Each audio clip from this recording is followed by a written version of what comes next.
Kolme kuninga päeval, 6. jaanuaril, mida kirikukalendris nimetatakse Kristuse ilmumispühaks, on sajandeid tähistatud sündmusi, mille kaudu inimeseks sündinud Jumala poja, Jeesuse jumalik staatus saab kõigile ilmsiks.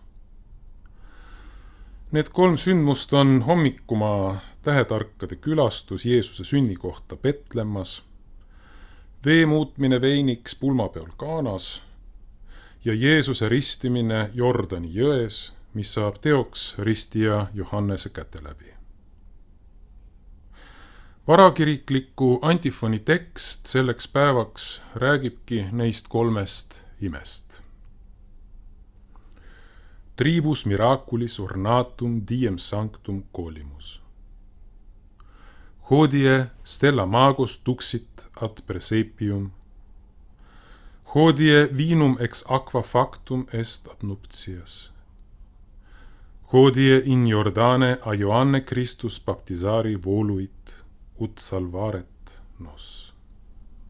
Halleluja.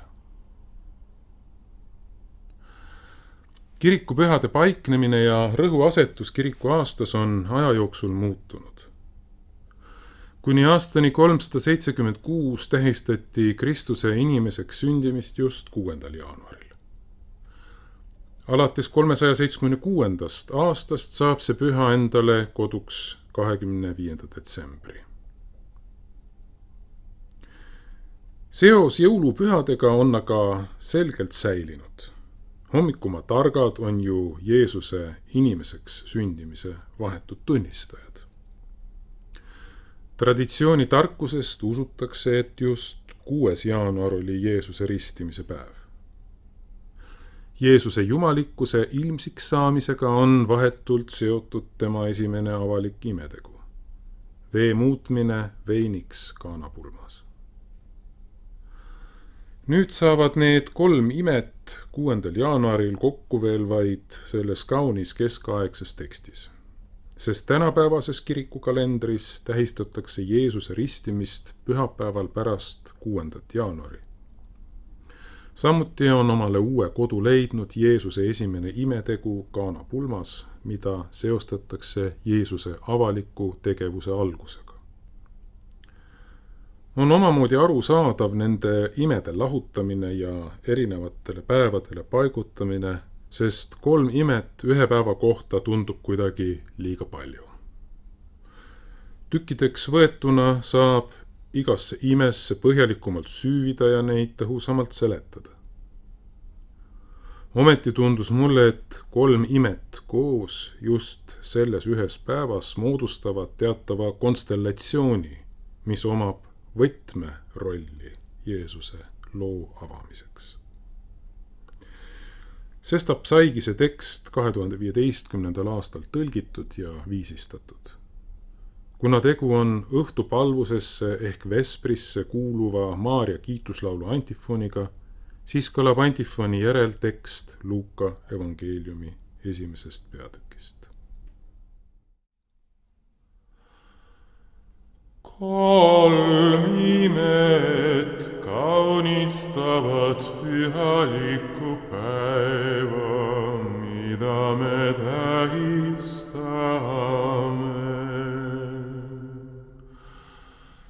See on päev, mil täht juhatas hommikuma targad sõime juurde. See on päev, mil vesi muudeti kanapulmas veiniks. See on päev, mil Jeesus armulikult lasi Johannesel ennast Jordanis ristida, et meid päästa.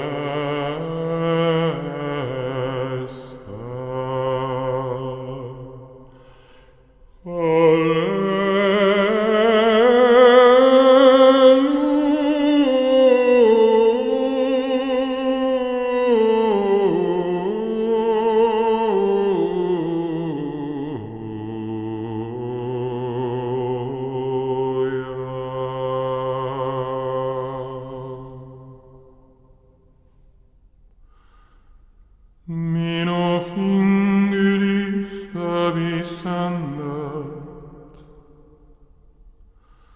ja mu vaim hõiskab Jumala minu päästja pärast, sest ta on vaadanud oma teenija madaluse peale.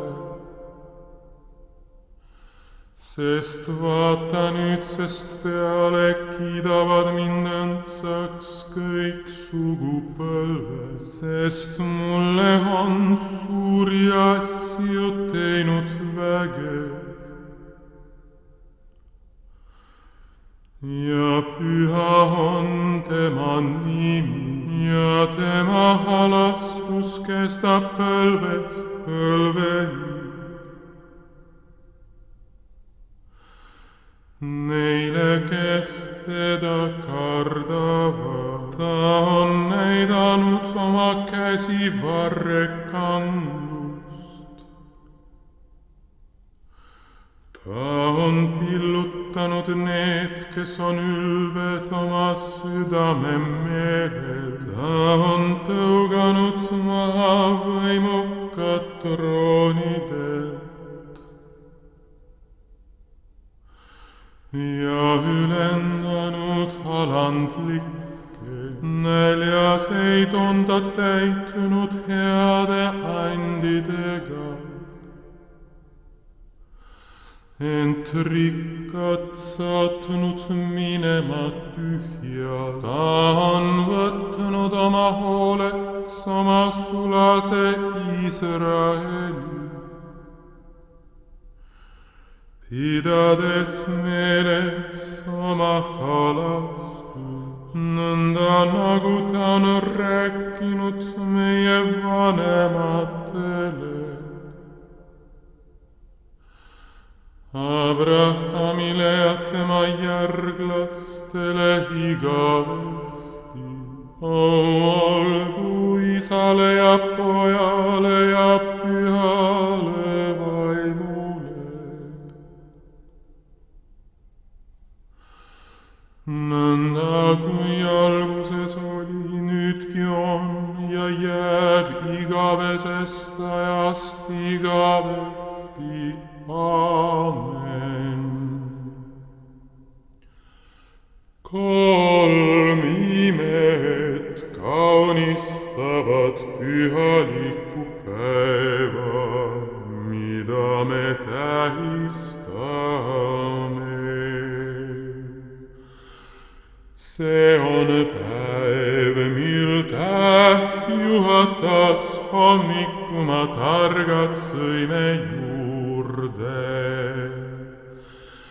See on päev, mil vesi muudeti kanapulmas veiniks. See on päev, mil Jeesus armulikult lasi Johannesel ennast Jordanis ristida, et meid